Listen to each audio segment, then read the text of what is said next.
Welcome to The Explainer. Today, we're cracking open the official game plan for Japan's foreign policy, the 2025 Diplomatic Bluebook. It's basically their blueprint for how to handle what is, let's face it, an increasingly turbulent world. Right from the jump, the Bluebook sets a pretty dramatic stage with its quote. It's not just saying things are challenging. No, it's framing our current moment as a fundamental, seismic shift in the world order, a time when the very rules of the game are being tested. So, how is Japan going to play its hand in this new era? Well, the Bluebook lays out a clear six-part strategy. We'll look at its historic turning point, the U.S. alliance, their vision for the Indo-Pacific, engaging the global south, dealing with regional challenges, and what this all means for Japan's future. All right, let's dive in. Okay, so first things first. Let's really get a handle on the problem Japan is trying to solve. What are these new global challenges that are forcing this big rethink? The Bluebook paints this picture of a world getting hit from all sides. Really visible stuff, right? Open warfare in Ukraine, challenging international law, and ongoing instability in the Middle East. But layered on top of that, you've got these other threats bubbling just under the surface. Things like a major shuffle in the global power balance, economic systems being used as weapons, and of course, the nonstop flood of disinformation and cyber attacks. And through it all, there's this other huge factor, the growing influence of the global south, which changes the whole diplomatic chessboard. So, in a world this chaotic, where do you start? For Japan, the answer is clear. Its strategy begins with its single most important relationship. The document is absolutely crystal clear here. It even uses the specific Japanese word kijiku, which means cornerstone or pivot point. The message couldn't be stronger. The alliance with the U.S. isn't just another item on a long list. It is the bedrock. It's the foundation that everything else we're about to talk about is built on. But look, this is not your grandfather's military pact. The Bluebook shows an alliance that's getting a major 21st century upgrade. I mean, yeah, it's about military deterrence and having the right U.S. forces in place. But it's just as much about economic security now. Things like making sure our supply chains can't be held hostage. It's about racing ahead together in advanced tech. And, just as important, it's about strengthening those person-to-person ties that make the whole thing stick. Okay, so you've got this rock-solid alliance.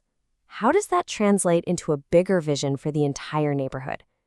Well, that brings us to Japan's grand strategy, the free and open Indo-Pacific. So what exactly is this free and open Indo-Pacific, or FOIP, that we hear so much about? Well, think of it as Japan's signature foreign policy idea.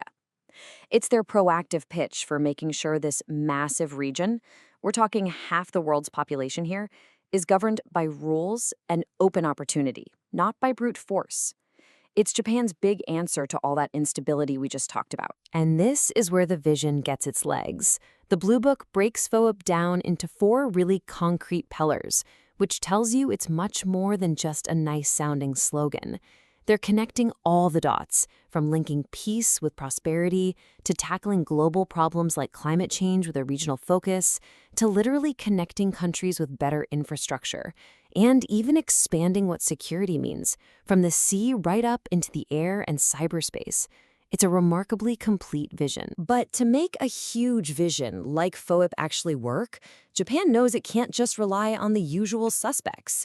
And that brings us to what is a huge focus of the 2025 Bluebook, building a whole new bridge of cooperation with the global south. The Bluebook is really direct about this. It says that protecting the international order isn't a job for the old club of wealthy allies anymore.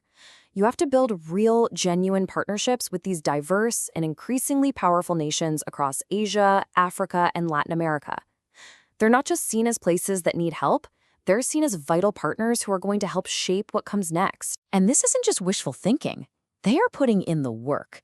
The Bluebook points to this absolute whirlwind of diplomacy in 2024 alone. I mean, look at this. Hosting major summits for Pacific Island nations, for dozens of African nations, for Caribbean nations. This shows their outreach is truly global. It's a clear strategy to engage partners well beyond their own corner of the world. And the engagement, it gets even deeper than just those big group summits.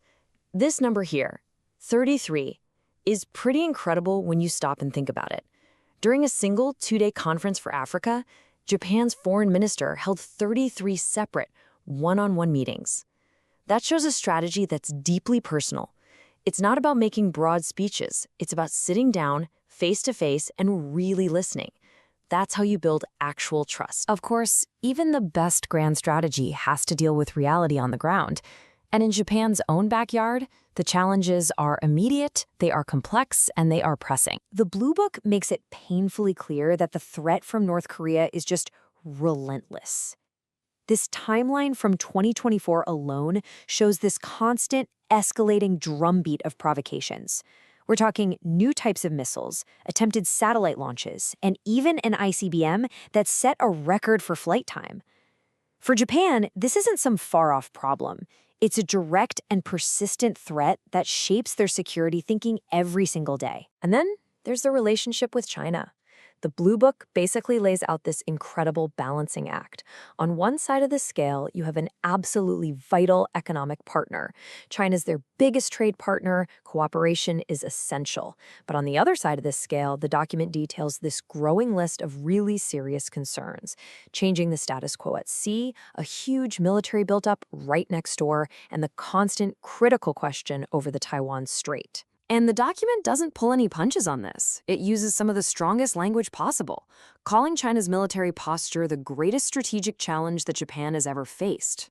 That one phrase captures the core dilemma for Tokyo. How do you manage a stable relationship with your most important neighbor, while also standing firm against actions you see as a direct threat? So, finally, when you put all these pieces together, the challenges, the alliance, the vision, what does the final picture look like? Well, the Blue Book paints a portrait of a nation that is consciously changing its role in the world. And this really is the main takeaway from the entire document. It's this fundamental shift in diplomatic DNA.